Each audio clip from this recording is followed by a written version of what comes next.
नमस्कार। कैसे हैं आप? देश के गृह मंत्री अमित शाह ने संसद के अंदर कांग्रेस पार्टी की बेबसी का जिक्र करते हुए कहा था कि जिस अरविंद केजरीवाल की पार्टी के इशारे पर आप नाच रहे हैं वो आपको धोखा देने वाले हैं। दरअसल राजनीति में आगाह करने का अमित शाह का अपना तरीका था। शाह ने कांग्रेस से कहा कि एक सुपारी भर की पार्टी आपका एजेंडा तय करती है, तो समझ में नहीं आया कि कांग्रेस की ऐसी बेबसी क्यों है। तब यह लगा कि संभवतः गृह मंत्री कांग्रेस को अपमानित कर रहे हैं, मजा ले रहे हैं। लेकिन लगातार देश की सबसे पुरानी पार्टी, सबसे बड़ी विपक्ष सचमुच में एक सुपारी जैसी पार्टी के सामने समर्पण क्यों कर रही है और क्यों अपने क्षेत्रीय नेताओं को अपमानित करवा रही है। दिल्ली पर कांग्रेस का 15 साल तक लगातार कब्जा रहा और उस कांग्रेस पार्टी को आम आदमी पार्टी ने वो हाल कर दिया कि दिल्ली विधानसभा के 70 सदस्यीय सभा में एक भी विधायक कांग्रेस का नहीं है। पंजाब पर लगातार कांग्रेस का शासन रहा, उस पंजाब पर भी केजरी की पार्टी ने कब्जा कर लिया। तो लगातार कांग्रेस के राज्य में जहां कांग्रेस की सत्ता पर केजरीवाल का कब्जा होता जा रहा है और अपने मुखर विरोधी जो केजरीवाल उन्हें तबाह कर रहा है, उस पर हमला करने के बदले कांग्रेस केजरी के सामने समर्पण क्यों कर रही है। यह चौंकाने वाली बात है कि आखिर कांग्रेस पार्टी ऐसा कर क्यों रही है। जानकर दिलचस्प आपको यह लगेगा कि कैसे दिल्ली प्रदेश में शीला दीक्षित की सरकार में मंत्री थे अजय माकन, शीला दीक्षित के पुत्र संदीप दीक्षित और कांग्रेस पार्टी की प्रवक्ता अलका लांबा जो आम आदमी पार्टी से आई है, लगातार मुखर रही दिल्ली को लेकर के और यह कह दिया कि आगामी लोकसभा चुनाव में कांग्रेस 7 सीटों पर चुनाव लड़ेगी। दिलचस्प यह है कि भले ही विधानसभा में केजरी की पार्टी सत्ता हासिल कर लेती है, लेकिन लोकसभा में उसके ज्यादातर एमपी सीट पर खड़े व्यक्ति की जमानत जब्त हो जाती है, नंबर 2 पर कांग्रेस होती है। तो इसका दावा भी वाजिब है कि 7 सीट पर वो चुनाव लड़े और कांग्रेस को तो खत्म ही आम आदमी पार्टी ने किया है। तो फिर कांग्रेस ने 7 सीट पर चुनाव लड़ने का दावा करके क्या अपराध कर लिया।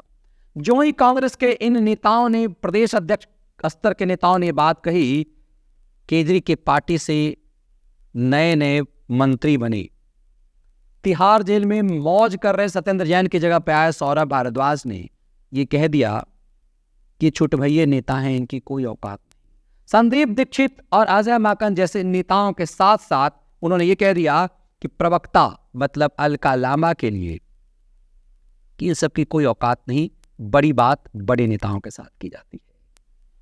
और कमाल की बात यह है कि जो ही सौरभ भारद्वाज ने यह बात कही, कांग्रेस ने भी पिंड छुड़ा लिया और ये कह दिया कि बड़े लेवल पर समझौते की बात होगी, इंडिया गठबंधन की बात चुनाव के दौर में होगी, अभी इसका कोई मतभेद नहीं। बात सिर्फ दिल्ली तक नहीं रही, बात दूर तलक गई तो पंजाब तक गई। पंजाब में कांग्रेस पार्टी की तरफ से डिप्टी चीफ मिनिस्टर रहे सुखविंदर रंधावा को खुद भगवंत मान ने जलील किया। भगवंत मान ने कह दिया कि अमरूद जैसे लोग, ये अमरूद की औकात रखने वाले लोग, इन्हें जानना चाहिए किसी मेला में कोई अमरूद नहीं लेता। कांग्रेस पार्टी के दौर में डिप्टी सीएम थे रंधावा, और रंधावा जब ये बात बोले तो भगवंत मान के रिएक्शन के बाद रंधावा बस इतना कह पाए कि अमरूद का एक दाना पेट पे फंस जाता है तो परेशानी ला देता है। दरअसल पंजाब में भी कांग्रेस मुख्य विपक्ष है और कोई मुख्य विपक्ष सत्ताधारी पार्टी के सामने इतना ऐसा समर्पण करती है क्या। तो सवाल यह है कि क्या कांग्रेस की जहां सरकार थी वहां आम आदमी पार्टी की सरकार आई, तो क्या दबी छुपी कुछ ऐसी फाइलें हैं जो कांग्रेस चाहती है कि केजरी उसे दबाए रहे। रंधावा पर आरोप है कि रंधावा ने 55 करोड़ रुपए खर्च कर दिए। किस पर? मुख्तार अंसारी पर। 55 लाख खर्च कर दिए मुख्तार अंसारी पर। ऐसा आरोप खुद भगवंत मान ने लगाया और कहा कि उस समय के जेल मंत्री और डिप्टी सीएम सुखविंदर रंधावा को यह पे करना पड़ेगा कि एक माफिया के ऊपर सरकारी पैसा कैसे खर्च हुआ। निश्चित रूप से भगवंत मान की बातों को यदि आप सोचेंगे तो बहुत गंभीर मामला है, गंभीर आरोप है, लेकिन इस पर अभी तक कार्रवाई नहीं हो पाई है। तो क्या ऐसा खेल ही दिल्ली में शीला दीक्षित की सरकार के सामने कई फाइलें हैं जो केजरी के पास है, और केजरी को यह पता है कि इस फाइलों को खोला गया तो कांग्रेस जलील हो जाएगी। केजरी तो आए थे भ्रष्टाचार के खिलाफ एक बड़े आंदोलन को लेकर, लेकिन ऐसा सरेंडर के अंदर में अरविंद केजरीवाल ने कर दिया कांग्रेस के सामने में। तो क्या इसीलिए कांग्रेस अपने नेताओं को अपमानित कर रही है? पंजाब में अपने पूर्व डिप्टी सीएम और जेल मंत्री सुखविंदर रंधावा को, और दिल्ली में तो पूरा कांग्रेस पार्टी के कद्दावर नेताओं को। यह साफ लग रहा है इस अपमानित करने के पीछे, कांग्रेस को अपने ही लोगों को अपमानित करने के पीछे वो खौफ है जिससे केंद्रीय कैबिनेट डर रहा है। दरअसल कांग्रेस का अतीत है ही इतना काला कि उसे हमेशा डर लगता है। यही कारण है कि कांग्रेस पार्टी के तमाम नेताओं के ऊपर जब केजरीवाल ने आरोप लगाया, चाहे वो चिदम्बरम हो, चाहे वो सोनिया गांधी हो, राहुल गांधी हो, जिन जिन नेताओं पर आरोप लगाया, किसी ने केजरीवाल के खिलाफ मानहानि का केस नहीं किया। और इसी केजरी ने जब बीजेपी के नेता नितिन गडकरी, अरुण जेटली पर आरोप लगाया तो इन सब ने केजरी को नाक रगड़वाया अदालत में। इसीलिए कहते हैं कि जो चोर है वो जोर से नहीं बोलेगा।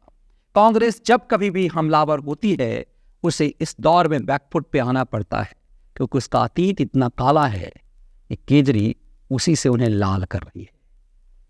पंजाब और दिल्ली जैसे राज्यों में कांग्रेस को सत्ता से बाहर करने के बाद एक विशाल और पुरानी पार्टी को केजरीवाल की सुपारी जैसी पार्टी क्यों इस कदर बेचैन करती है, घुटने के बल लाती है और वह मुंह भी नहीं खोल पाती। ये अपने आप में कई रहस्य से पर्दा हटाता है। बहुत बहुत धन्यवाद।